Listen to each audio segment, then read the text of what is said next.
ओरहान गाजी का जन्म सोगुत में 1281 में हुआ था। यह एक छोटा सा गांव था जो उस समय के तुर्की के ग्रामीण जीवन का प्रतीक था। वो उस्मान पहले के बेटे थे जिन्होंने ऑटोमन साम्राज्य की नींव रखी थी। उस्मान पहले ने अपने साहस और दूरदर्शिता से एक नए साम्राज्य की स्थापना की थी। शुरुआती ऑटोमन लोग सरहदों पर रहने वाले लोग थे। ये लोग कठिन परिस्थितियों में भी अपने साहस और धैर्य के लिए जाने जाते थे। वो एक ऐसे क्षेत्र में रहते थे जहां बीजांटिन साम्राज्य, जो कभी बहुत शक्तिशाली था, उसका पतन हो रहा था।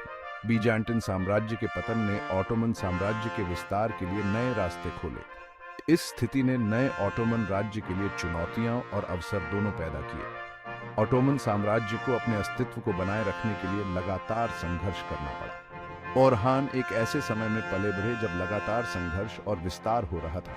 उन्होंने अपने बचपन से ही युद्ध और राजनीति की जटिलताओं को समझना शुरू कर दिया था।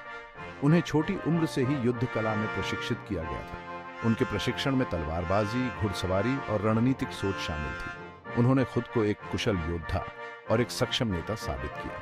उनकी नेतृत्व क्षमता ने उन्हें अपने सैनिकों के बीच बहुत लोकप्रिय बना दिया। उनके पिता उस्मान ने उन्हें साहस, न्याय और वफादारी का महत्व बताया।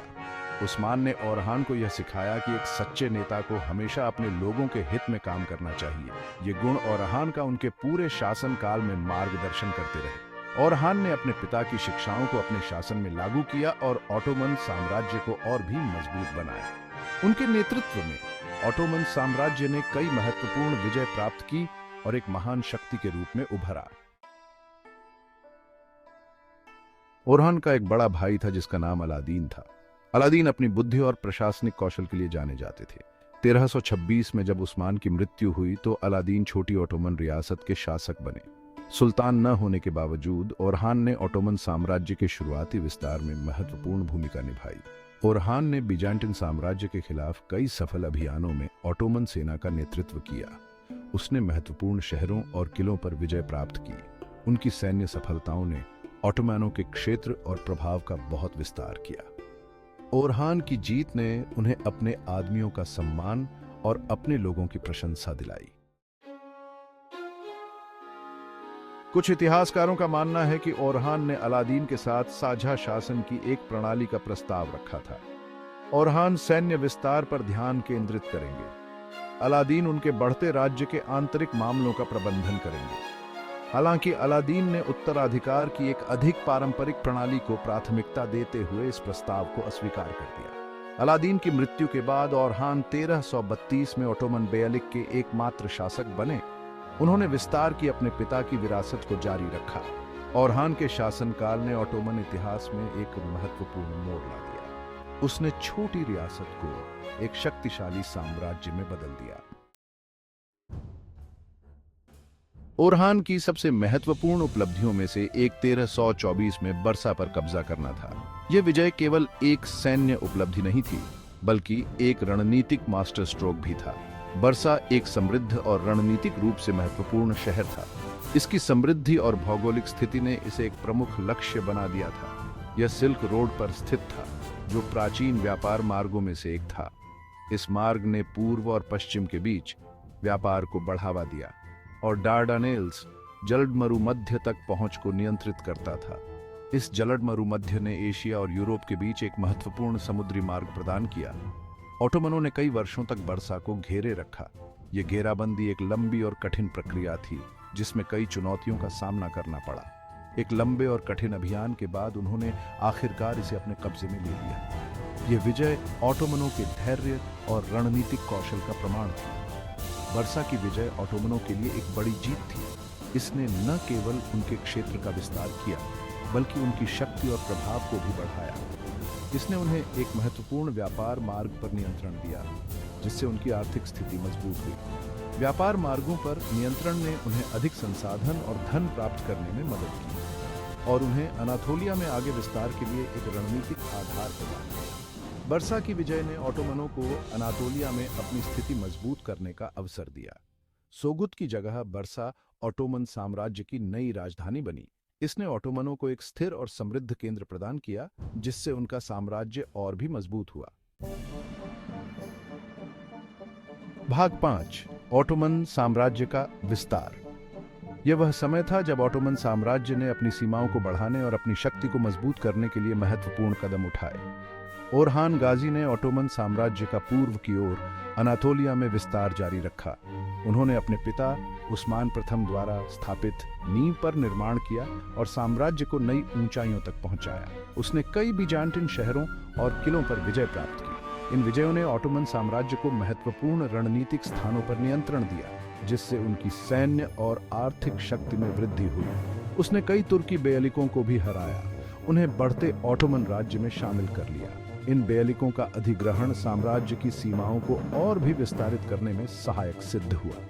ओरहान की सैन्य सफलताएं आंशिक रूप से उनके नेतृत्व कौशल और सैन्य रणनीति की उनकी समझ के कारण थी। उन्होंने अपने सैनिकों को कुशलता से संगठित किया और युद्ध के मैदान में उनकी क्षमताओं का पूरा उपयोग किया। वह एक चतुर राजनयिक भी थे जो अन्य तुर्की नेताओं के साथ गठबंधन बनाने में सक्षम थे। इन गठबंधनों ने ऑटोमन साम्राज्य को स्थिरता और सुरक्षा प्रदान की, जिससे वे अपने विस्तार के लक्ष्यों को और भी प्रभावी ढंग से प्राप्त कर सके। ओरहान के शासनकाल में ऑटोमन साम्राज्य का आकार और शक्ति में काफी विस्तार हुआ। उनके नेतृत्व में साम्राज्य ने न केवल अपनी सीमाओं को बढ़ाया, बल्कि अपनी आंतरिक संरचना को भी मजबूत किया। उन्होंने उस साम्राज्य की नींव रखी जिसने अंततः कॉन्स्टेंटिनोपल को जीत लिया और सदियों तक पूर्वी भूमध्य सागर पर अपना दबदबा बनाए रखा। ओरहान गाजी के प्रयासों ने ऑटोमन साम्राज्य को एक महान शक्ति के रूप में स्थापित किया, जिसने आने वाले कई वर्षों तक इतिहास को प्रभावित किया। अपनी स्थिति को मजबूत करने और आगे प्रभाव हासिल करने के लिए ओरहान गाजी ने एक बीजांटिन राजकुमारी थियोडोरा के साथ एक राजनीतिक विवाह किया।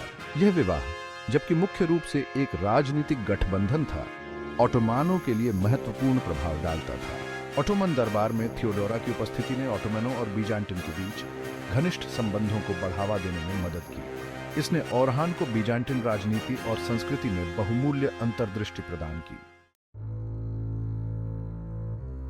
ओरहान गाजी को जेनिसरी कोर की स्थापना का श्रेय दिया जाता है। जेनिसरी एक विशिष्ट पैदल सेना इकाई थी जो दुनिया की सबसे दुर्जेय सैन्य शक्तियों में से एक बन जाएगी। उन्हें ईसाई लड़कों में से भर्ती किया गया था, जिन्हें गुलाम बनाकर इस्लाम में परिवर्तित कर लिया गया था। इन लड़कों ने कठोर सैन्य प्रशिक्षण प्राप्त किया और सुल्तान के प्रति पूरी तरह से वफादार थे। आने वाली सदियों तक ऑटोमन साम्राज्य के विस्तार और प्रभुत्व में जेनिसरी ने महत्वपूर्ण भूमिका निभाई। ओरहान गाजी केवल एक महान सैन्य नेता नहीं थे, वह एक बुद्धिमान शासक भी थे जिन्होंने ऑटोमन राज्य को मजबूत करने वाले महत्वपूर्ण सुधारों को लागू किया। उन्होंने एक केंद्रीकृत प्रशासन की स्थापना की, कराधान की एक नई प्रणाली शुरू की और पहले ऑटोमन चांदी के सिक्कों का खनन किया। इन सुधारों ने एक अधिक स्थिर और समृद्ध साम्राज्य बनाने में मदद की। ओरहान ने व्यापार और वाणिज्य को भी बढ़ावा दिया, जिसने साम्राज्य के बढ़ते धन में और योगदान दिया। एक लंबे और सफल शासनकाल के बाद 1360 में ओरहान गाजी का निधन हो गया। उन्हें ऑटोमन इतिहास के सबसे महत्वपूर्ण शख्सियतों में से एक के रूप में याद किया जाता है।